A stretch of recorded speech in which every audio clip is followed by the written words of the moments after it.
The author is Tom Dreesen. It's up on LarryElder.com. Tom, you don't curse in your act. Do you dislike comedians who do that? No, I don't. I'm a street guy. I don't have a degree from academia. I got a doctorate from the streets. I grew up in the streets, so I can do a stag roast with the best of them, and I have. But when I started out in show business, everywhere you went in America, people say, "What do you do for a living?" You say, "I'm a stand-up comedian." The next question out of their mouth was, "Oh, yeah? Have you ever been on Johnny Carson?"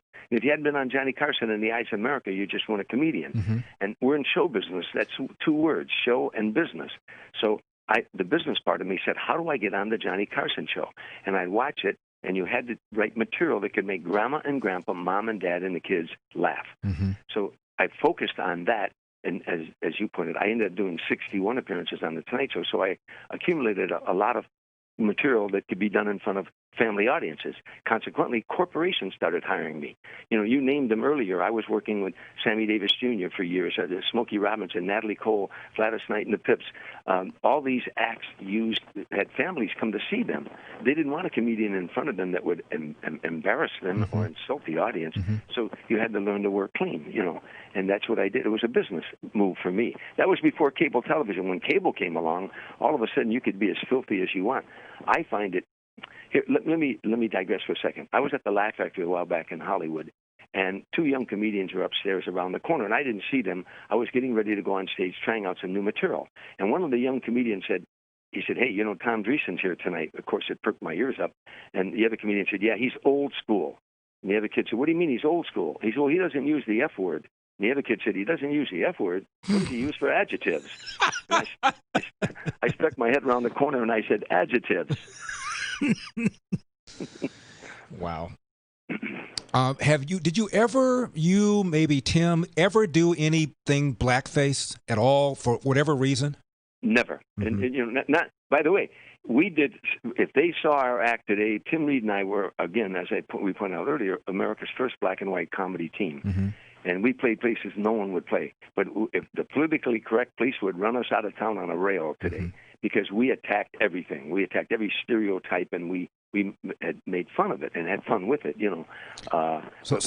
So how did you meet, and why did you decide to team up? I wrote a drug education program. Before I was ever in show business, I wrote a drug education program teaching grade school children the ills of drug abuse with humor. It's a concept I had. I was in the JC's, a civic group. They weren't teaching drug education in those days at a college or high school level, let alone at an elementary school level. And I pitched it as a JC project, and that night Tim Reed had joined the chapter. He had graduated from Norfolk State College, and E.I. DuPont recruited him into Chicago. And he came up to me and said, "I'd like to work with you on this project." And we did, and we went into the schools. It became #1 in 50 states and in 22 foreign countries. JCs use it through their publications as a model program on how to teach drug education at an elementary school level.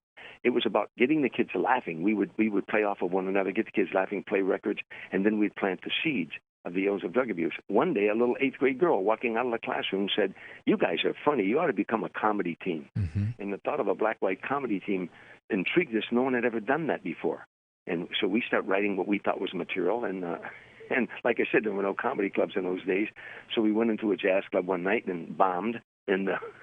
But the owner liked us and had us come back, and we scored the next night. And then from the rest, as they say, is history. Tim Reed, for your listeners, after the team broke up, he went on to become Venus Flytrap on WKRP Cincinnati. He was on a show called Sister Sister. Mm-hmm. He played the father. He's been on many sitcoms, Simon and Simon. And he's also a playwright too, isn't he? Yeah, he's written. He produces documentaries. Mm-hmm. But America wasn't ready for us, Larry. But we were ready for America. Mm-hmm. But they weren't ready for us. And as much as society tried to break up the act, they never broke up the friendship. And we're the best of friends to this day. The book is called Still Standing, My Journey from Streets and Saloons to the Stage and Sinatra. It is by my guest, Tom Dreesen. It's up on LarryElder.com. Tom, who makes you laugh? Besides you, when you tell me those jokes that you tell me whenever I get together. And you did make me laugh that one night. And I know, I do. I told you I was sweating bullets. I told you a joke you hadn't even heard before. Of course, I stole it from somebody else, but that's not beside the point. And I told it to Tom. Tom cracks up. And you told me two things. You said, you've told it well. It had an element of surprise, a twist in it, and there's always, always, always a victim in a joke. That's right. You've got a great memory, and that's when we talk about the late night talk show host in a few minutes, I'll make that point up. But I've always loved comedians. I loved comedians before I was one, so they've all made me laugh. I sound like the Will Rogers of comedy, but I'll go and see a Monday nighter, an open mic kid, a guy or girl, and they'll make me laugh. Anybody who's got the courage to get up there and try.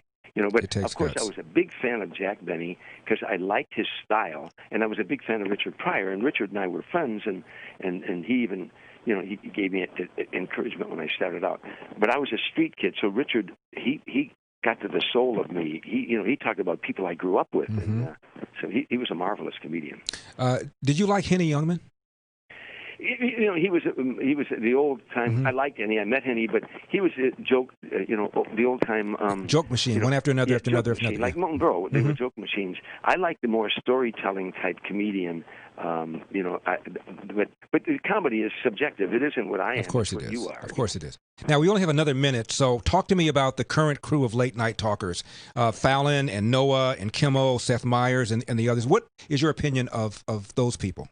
It's too predictable. Here, you just mentioned earlier, when you're writing a joke, comedy is two things. Number one, it's 9/10 surprise. The audience laughs because they didn't think you were going to say that or do that. And the other is there are no victimless jokes. So if I can see the joke coming, then it isn't a surprise. And every night it's blankety blankety blank F Trump. Blankety blankety blank. It's always Trump is the victim in every joke. I see it coming.